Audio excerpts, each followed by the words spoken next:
there comes a subtle shift that most people never notice.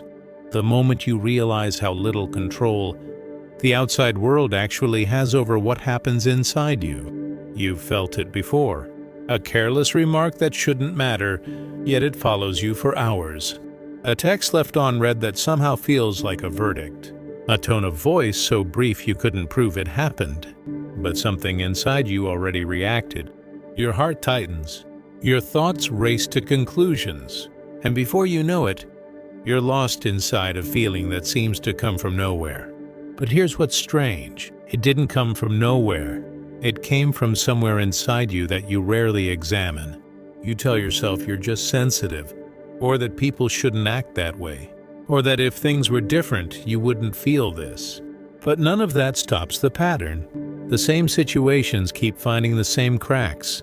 So what if the problem wasn't the world at all? What if the real vulnerability was something else entirely? Carl Jung once wrote that he is not what happened to him, but what he chooses to become. That statement flips the entire equation. It pulls your center of gravity away from external events and places. It's squarely inside your own decisions.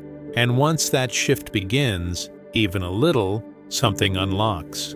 You stop searching for safety in a predictable world.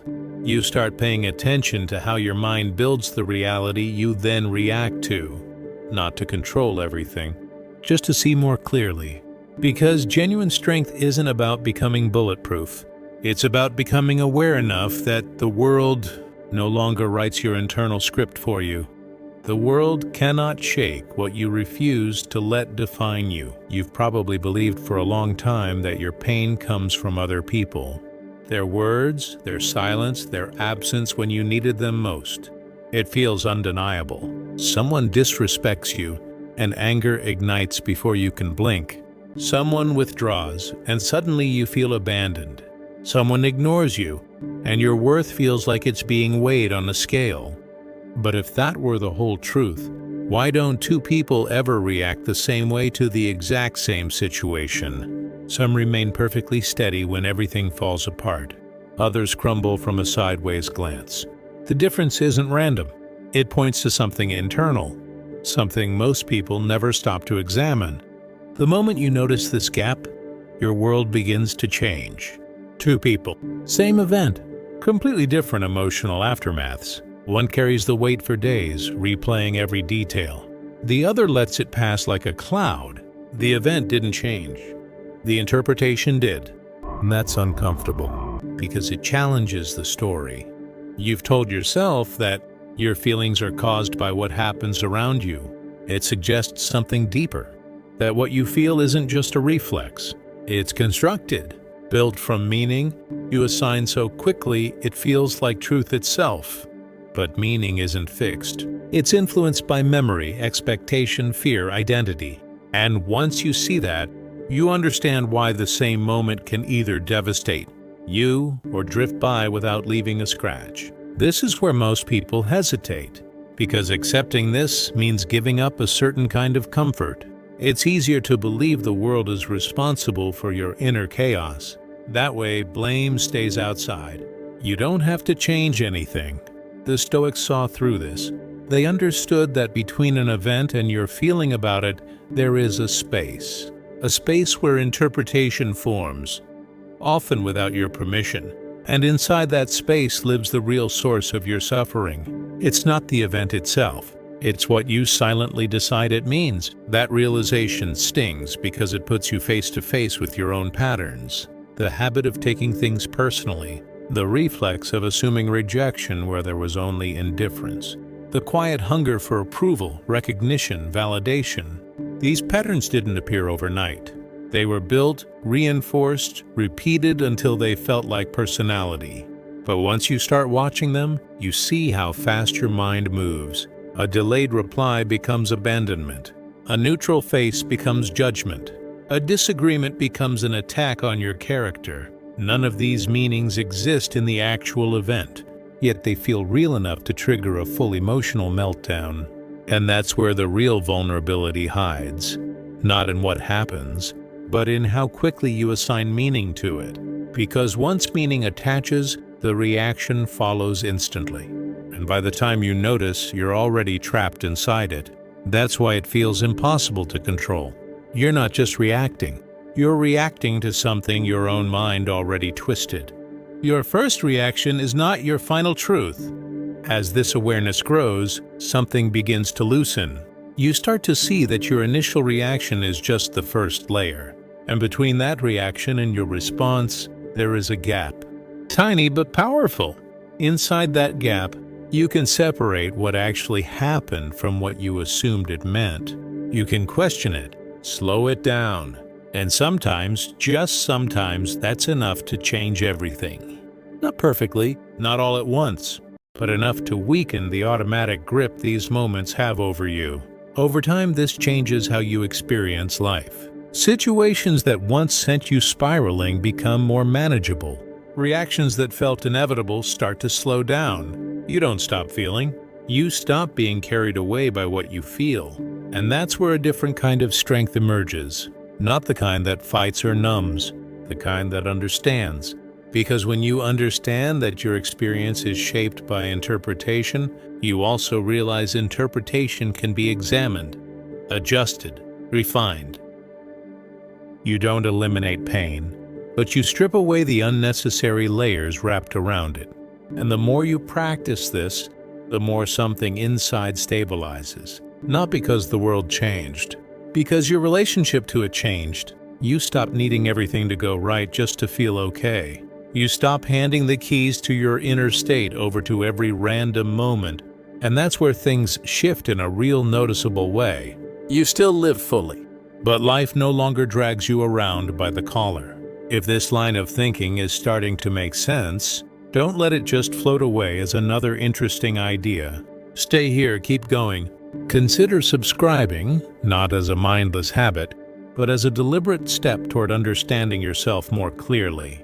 Toward becoming someone who is no longer easily rattled by what they cannot control. And this is where the deeper transformation begins, not in controlling the world, in understanding your own mind, not in avoiding difficulty, in seeing it without unnecessary distortion. Because once you reduce the distortion, the intensity of the reaction often follows. What remains is something quieter, more stable, less reactive, a way of moving through life where you're no longer at the mercy of every external flicker. Think about how quickly a small moment can balloon beyond its actual size. A single comment, a brief change in tone, a look that might have meant nothing at all. Yet somehow it lingers. It follows you into the next hour, the next conversation, sometimes the next day. On the surface it seems tiny, almost nothing, but the effect feels anything but small. There's a weight to it, an emotional residue that doesn't match the size of the event. And that mismatch is where something important reveals itself, because if the moment was truly as small as it seemed, it wouldn't stay with you like this. Something else is happening underneath, something that doesn't belong entirely to the present. That something else rarely announces itself. It operates quietly, automatically, shaping your reaction before you can question it. What you feel seems immediate, direct, justified. But if you slow it down even slightly, you notice the reaction connected to something already there. A memory you didn't consciously recall, an expectation you didn't know you were holding, a belief about yourself sitting quietly in the background, waiting for confirmation. And when that small moment appears, it activates everything attached to it. This is where experience shifts from reality to interpretation. The comment is no longer a comment. It becomes a sign of disrespect. The tone is no longer a tone. It becomes evidence of disapproval. The look is no longer a look. It becomes a verdict. And once that interpretation locks in, the emotional response follows, naturally, almost inevitably. But what feels like a reaction to reality is actually a reaction to meaning. And meaning, unlike events, is not fixed. It's constructed, often so fast and so unconsciously that it feels inseparable from the event itself. This explains why certain moments hit you harder than they logically should. It's not because you're weak or broken. It's because the moment is no longer just a moment. It's part of a larger internal structure, built from past experiences, reinforced by repeated interpretations. and almost never examined directly. As long as that structure remains invisible, every new situation that resembles it, even slightly, will trigger the same response. Not because it deserves to, because it fits the pattern. This is where most people unknowingly lose control, not in the moment itself, in the automatic meaning they assign to it. They think they're reacting to what's happening. In reality, they're reacting to what they think it means. And because that meaning feels so real, so immediate, it rarely gets questioned. It becomes the lens for everything. And once you're looking through that lens, every new experience starts to confirm what you already believe. The pattern strengthens, the reaction speeds up. The gap between event and interpretation nearly disappears. Breaking that pattern doesn't happen through force. It doesn't come from suppressing your reaction or pretending not to feel. It begins with awareness, recognizing that the first meaning your mind offers is not necessarily the only one, that there is a difference between what happened and what you concluded from it. And in that difference there is space. Space to question, to reconsider, to see the moment from a slightly different angle. That space may be small, but it's enough to begin changing the pattern. As this awareness develops, the automatic nature of your reactions slows down. Not completely, not immediately, but enough for you to notice them as they happen. And once you notice them, you're no longer fully inside them. You're observing them. That shift from being the reaction to observing it is where control begins returning. Not control over what happens, control over how deeply it affects you. This is what gives you the ability to reshape meaning, not by forcing a positive spin, by loosening the grip of the default interpretation, allowing for the possibility that the situation may not carry the weight you initially assigned to it. And when you do that, the emotional intensity often begins to drop, not because the situation changed, because your relationship to it did. Seneca once noted that we suffer more often in imagination than in reality. That line doesn't dismiss real pain. It reveals how much of that pain is shaped by the stories we attach to it. We suffer more in imagination than in truth. And once you start seeing those stories for what they are, not fixed truths, but interpretations, you reclaim something that was always there, but rarely used with intention. The ability to see differently, and in seeing differently, to experience differently.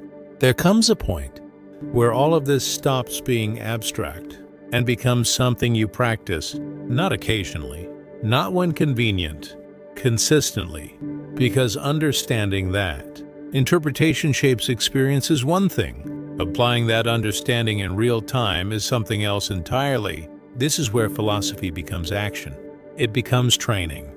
Quiet internal training that doesn't rely on perfect conditions. It relies on repetition, on catching yourself in the moment, on noticing when your mind starts drifting into exaggeration, assumption, or distortion, and choosing to bring it back. Not forcefully, not aggressively, deliberately.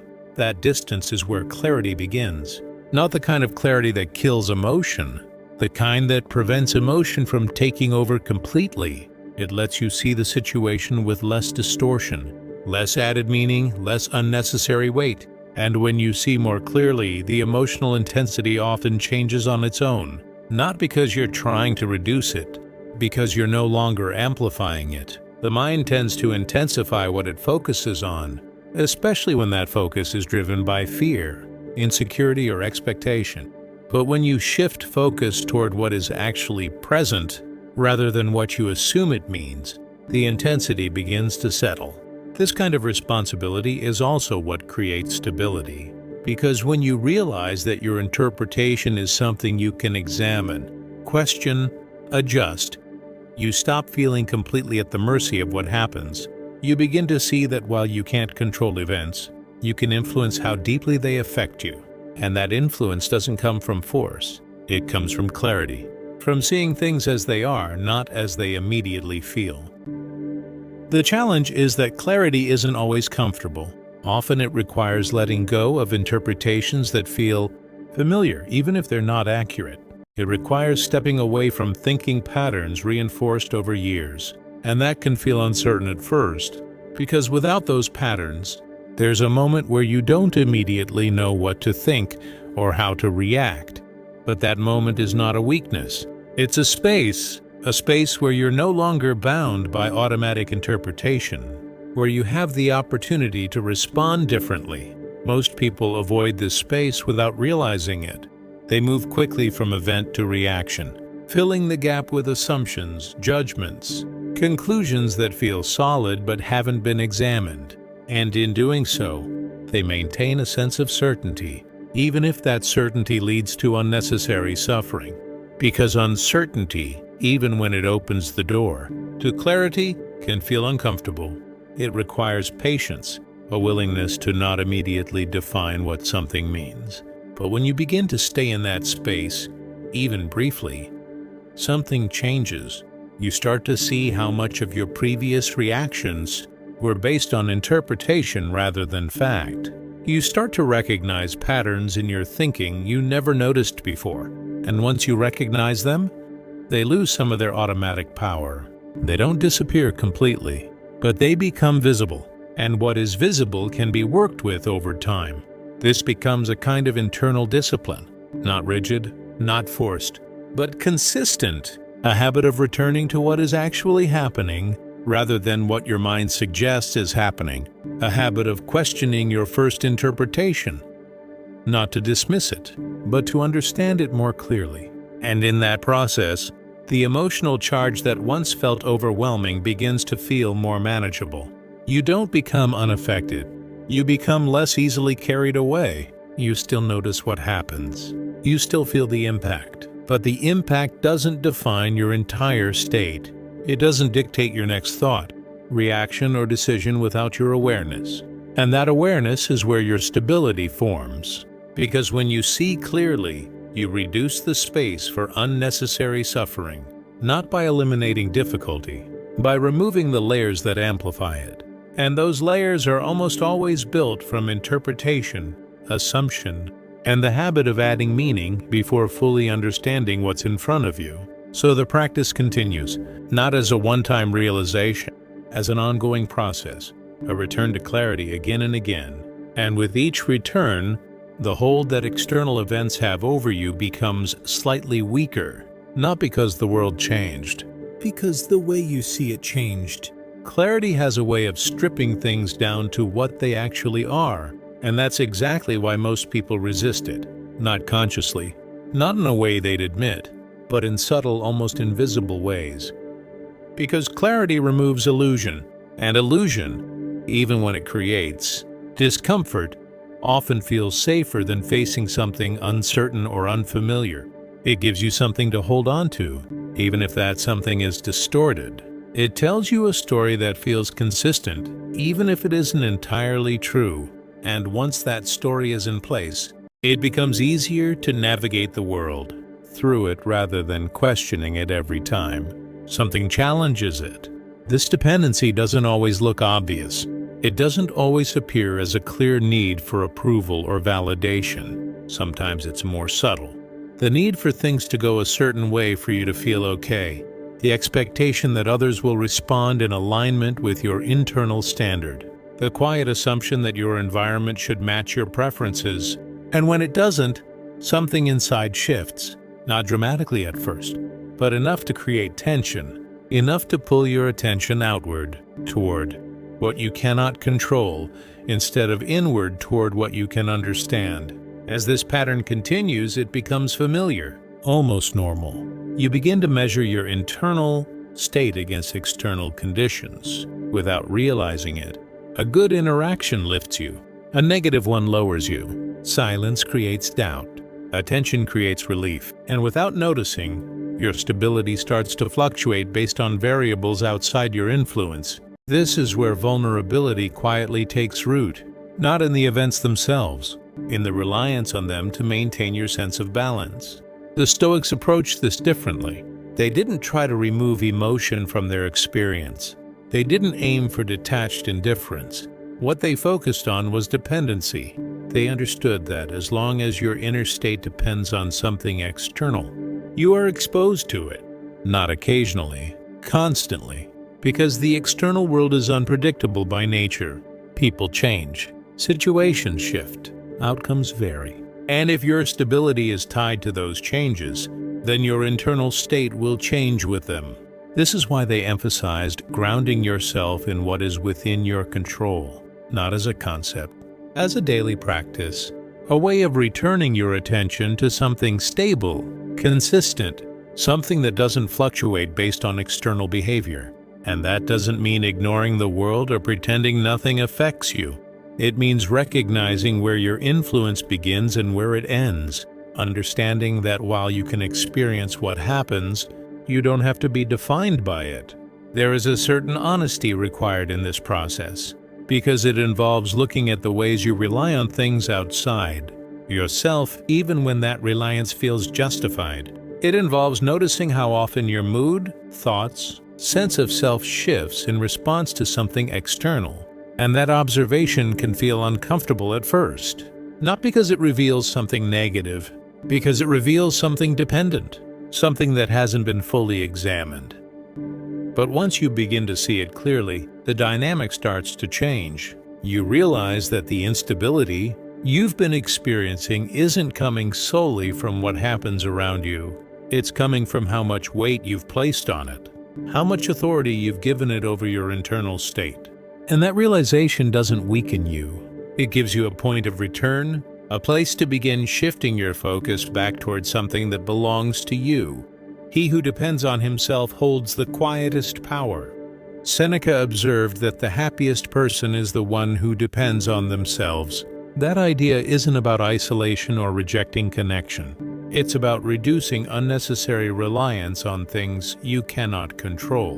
Building a kind of internal stability that doesn't collapse when external conditions change.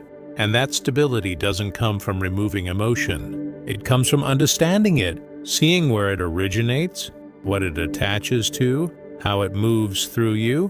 When you begin to reduce dependency, something subtle shifts. You stop waiting for things to align perfectly to feel steady. You stop needing constant reassurance to maintain your sense of self. You still notice what happens. You still care, but the impact doesn't reach as deeply as it once did, because it no longer determines your foundation. And this is where the question becomes more direct.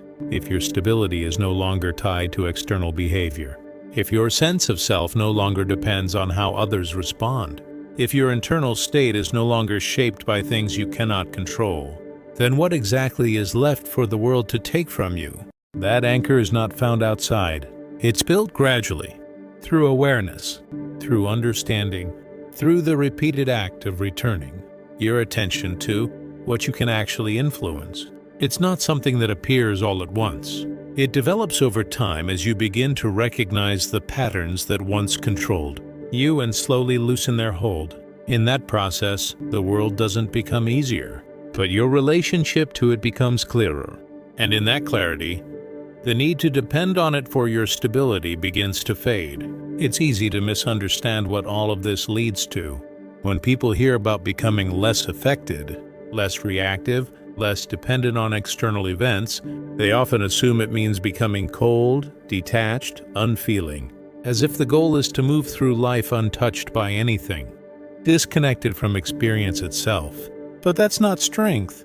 That's avoidance wearing a mask of control. Real strength doesn't come from shutting things down. It comes from understanding them so clearly that they no longer overwhelm you. You don't stop feeling. You stop being carried away by what you feel. There's a difference, and it's more important than it seems at first. Being carried away means your reaction defines you in that moment. It takes over your thinking, perception, sense of self. It pulls you into a narrative that feels absolute, even when it isn't. But when you're not carried away, the feeling is still there. You notice it, you experience it, but you're not inside it the same way. You're aware of it, and that awareness creates space. That space is where everything begins to change. Because once there's space, there's a gap between what happens and what you conclude about yourself because of it. And that gap is where most people struggle. They collapse the two into one. Something happens and immediately it becomes personal. A rejection becomes a statement about your worth. A criticism becomes proof you're not enough. A loss becomes a reflection of something missing inside you. But those conclusions are not inherent in the event. They are added, and once added, they shape everything that follows. The emotion becomes heavier. The experience becomes harder to process, not because of what happened, because of what it now means. And meaning, when left unchecked, tends to expand. It grows beyond the original moment, connecting to other thoughts, other memories, other beliefs. Before long, you're no longer reacting to a single event. You're reacting to an entire network of interpretations built over time. This is where precision becomes essential, not in a rigid or analytical sense, in a clear, grounded way of seeing. Precision means noticing the difference between the event and the story you tell about it, recognizing when you've added something that wasn't there, and that recognition doesn't remove the feeling, but it changes your relationship to it. It prevents the feeling from defining the entire experience. This is what allows you to experience difficult moments without collapsing under them. You can feel the discomfort of rejection without concluding you are unworthy. You can hear criticism without internalizing it as a flaw in your identity. You can lose something important without losing your sense of self in the process. These are not abstract ideas. They are practical shifts in perception that change how you move through life. As this way of seeing becomes more natural, you start to notice how much of your previous suffering was not caused by reality itself. It was caused by the meaning you layered on top of it. And that realization doesn't dismiss your past experiences. It reframes them. It shows you where the intensity came from, where the weight was added, where the reaction became larger than the event itself. This is not about blaming yourself for how you felt. It's about understanding the process behind it, because once you understand the process, you're no longer completely controlled by it. You can see it as it happens, recognize when meaning is being assigned too quickly, too heavily, too absolutely. And in that recognition, there is choice. That choice doesn't always feel obvious at first. It can be subtle, almost quiet, a moment where you pause instead of reacting immediately, a moment where you question the conclusion forming in your mind, a moment where you allow the feeling to exist without attaching it to your identity. Those moments may seem small, but they accumulate. They create a different pattern over time, and that pattern leads to a different kind of stability, not the kind that depends on everything going well, the kind that remains even when things don't, because your sense of self is no longer tied to every outcome, every interaction, every moment of feedback. It's grounded in something deeper, something that isn't constantly shifting. This is where the idea becomes clearer. Strength is not about eliminating vulnerability. It's about understanding it, knowing where it comes from, how it forms, how it can be influenced. And once you understand that, vulnerability stops being something that controls you. It becomes something you can work with, something you can observe without being consumed by it. As Jung pointed out, until you make the unconscious conscious, it will direct your life and you will call it fate. That line captures the essence of what's happening here. When you're unaware of how you're assigning meaning, it feels like your reactions are inevitable, like they are simply the result of what happened. But when you bring that process into awareness, it stops being automatic. It becomes visible, and what is visible can be understood. What is understood can be adjusted. Not perfectly, not instantly, but gradually. And in that gradual shift, the hold that these interpretations have over you begins to weaken. You still experience life, you still feel its impact, but you are no longer defined by every moment. You begin to move differently, not by resisting what happens, by seeing it more clearly, not by suppressing your reactions, by understanding them. And in that understanding, something steady begins to form, a way of being that isn't easily shaken, not because nothing affects you, because what affects you no longer defines you. And in that moment, everything feels immediate. The reaction rises quickly almost before you're aware of it. There's no clear separation between what happens and how you feel about it. It blends together, and you move with it. That's the default. That's how most people live, reacting in real time without ever noticing the process behind it. But once you've started to understand that there is a process, something changes. Even if only slightly, even if only for a second. That second matters more than it seems, because within that brief moment, there is an opportunity, not to stop the reaction entirely, to see it as it begins, to notice the shift instead of being fully inside it, and that noticing creates distance, not a dramatic distance, not something that removes the feeling completely, but enough to observe it, enough to recognize that what you're experiencing is not just the event, but your interpretation forming around it. This is where training becomes real. Not in theory, in practice. The ability to pause even briefly before fully committing to a reaction. To ask yourself what is actually happening without immediately accepting the first answer your mind offers. To look at the situation as it is before adding meaning to it. These are small actions, almost invisible from the outside, but they change the entire internal experience. At first, this pause feels unnatural, because you're interrupting something that has been automatic for a long time. The mind wants to move quickly.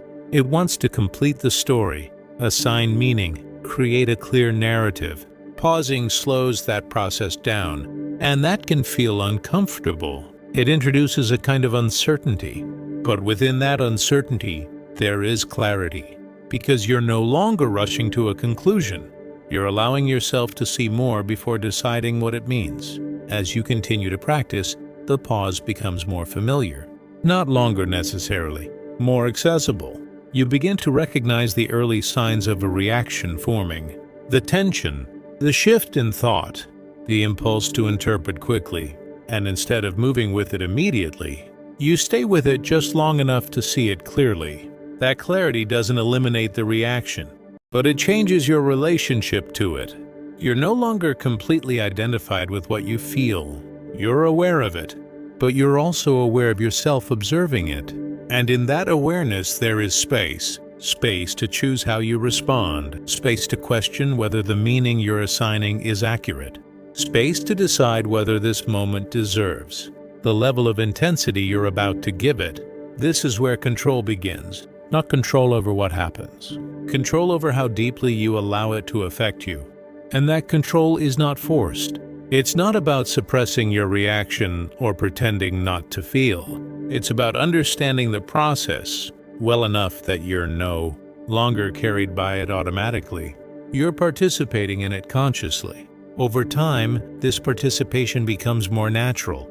The distance between stimulus and reaction becomes more consistent, not because the situations have changed, because your awareness has. You begin to experience moments that would have previously triggered a strong reaction. And instead of being pulled into them, you observe them. You still feel something, but it doesn't escalate the same way. And in that space, something important begins to form.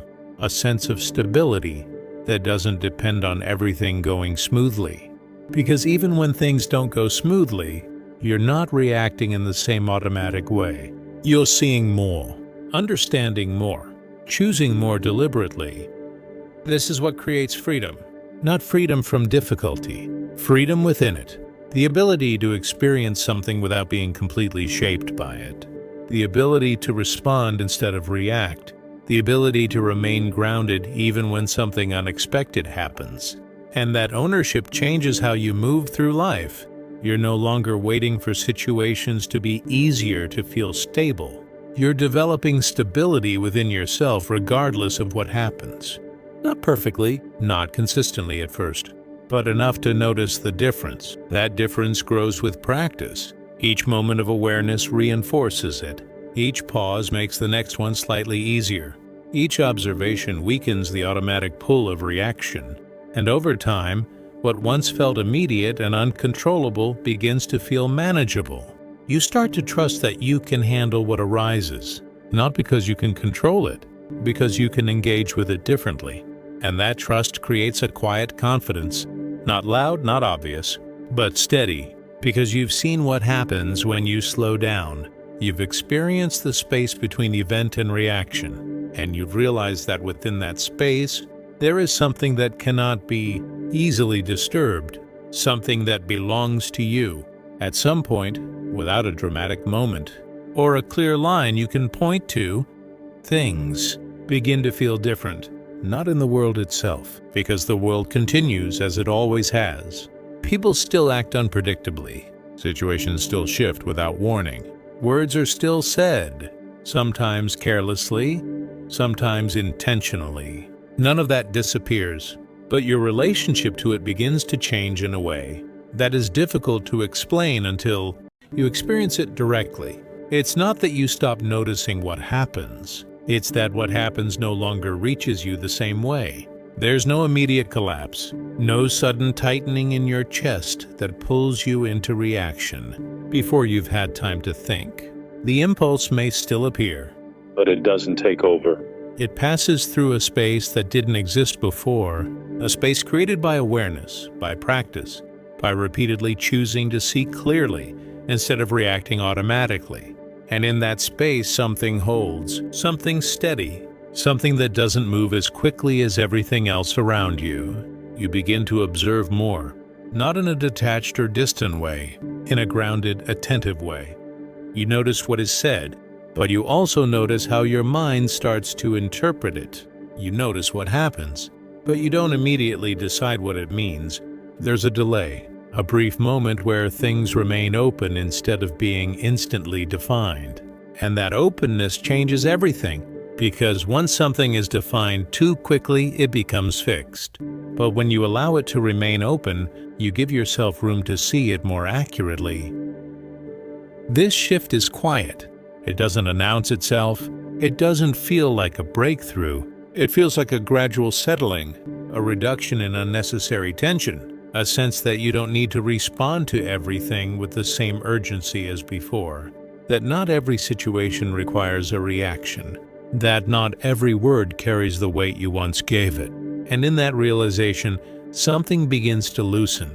You assume less, not because you forced yourself to, because you've seen how often assumptions led you away from clarity. You've noticed how quickly the mind fills in gaps, how easily it creates stories that feel convincing but aren't always accurate. And once you've seen that enough times, you become more careful, not hesitant, precise. You allow things to be what they are before deciding what they mean. That precision changes how you experience emotion. You still feel, that doesn't go away. But the feeling doesn't expand beyond what is actually there. It doesn't pull in unrelated thoughts, past experiences, or imagined outcomes the same way. It remains closer to the moment, more contained, more manageable. And because of that, it doesn't overwhelm you. It doesn't define your entire state. There's a kind of steadiness that starts to form, not rigid, not fixed, but consistent. It doesn't depend on things going well. It doesn't disappear when something unexpected happens. It remains present even as situations change. And that presence becomes something you can rely on, not because it's always strong, because it's always there. This is where the idea begins to feel real. The idea that nothing and nobody can hurt you in the way they once did. Not because you've become immune to life, because you've changed the way you engage with it. You've stopped handing over the authority to define your inner state. You've stopped allowing external moments to determine how you see yourself, how you feel about yourself, how you respond. That authority returns to you gradually, not all at once, not in a single decision, through repeated moments of awareness. Each time you pause, instead of reacting immediately, you take a small part of it back. Each time you question an interpretation instead of accepting it automatically, you strengthen that return. And over time, those small moments accumulate. What changes is not just how you respond, it's how you see yourself within those responses. You no longer feel like someone constantly at the mercy of what happens. You begin to see yourself as someone who participates in the experience rather than being defined by it. And that shift, subtle as it is, changes everything. Because once you see yourself that way, it becomes harder for external events to take that sense of stability away. They can still affect you. They can still create moments of discomfort, frustration, even pain. But they don't reach the same depth. they don't disrupt the foundation the same way. Marcus Aurelius reflected that you have power over your mind, not outside events. Realize this, and you will find strength. That strength is not loud. It doesn't need to prove itself. It shows up in quiet moments, in the way you respond, in the way you hold yourself when things don't go as expected. You stop needing to control everything to feel stable. You stop needing others to behave a certain way to feel secure. You stop needing constant reassurance to maintain your sense of self. Not because those things are no longer pleasant or valuable, because they are no longer necessary for your stability. There's a difference between preference and dependency. You can prefer that things go well, that people treat you with respect, that situations unfold in your favor. But you no longer depend on those outcomes to remain steady. And that difference gives you a kind of freedom that is difficult to disrupt. You move through situations with more clarity, more patience, more awareness. Not perfectly, not without moments of difficulty, but with a consistency that wasn't there before. And that consistency becomes your foundation. At that point, the world can continue as it always has, unpredictable, imperfect, sometimes challenging, but it no longer finds the same points to disrupt you. Not because those points have disappeared, because you've understood them. You've seen how they form, how they operate, how they can be influenced. And once you understand something at that level, it loses some of its power. Not completely, but enough to change your experience of it. Enough to create space where there was once immediate reaction. Enough to allow you to remain steady even when things are not. That steadiness is not something you achieve once and keep forever. It's something you maintain, something you return to, something you reinforce through continued awareness. But once it's there, even in a small way, it becomes a reference point, a reminder of what is possible when you see clearly. There comes a point where you realize nothing outside of you ever truly had the power you thought it did. It was never the world that needed to change. It was the way you saw it, the way you carried it, the way you allowed it to define you. And once that shifts, even slightly, you begin to move differently, calmer, clearer, harder to shake. Not because life got easier, but because you did. If this resonated with something real in you, don't let it end here. Hit like if you felt that shift. And subscribe to Winds of Thought for more depth on this path. There's another video on your screen right now that will take you even further into building this unshakable inner steadiness step by step. And truly, thank you for being here, for choosing to see more clearly,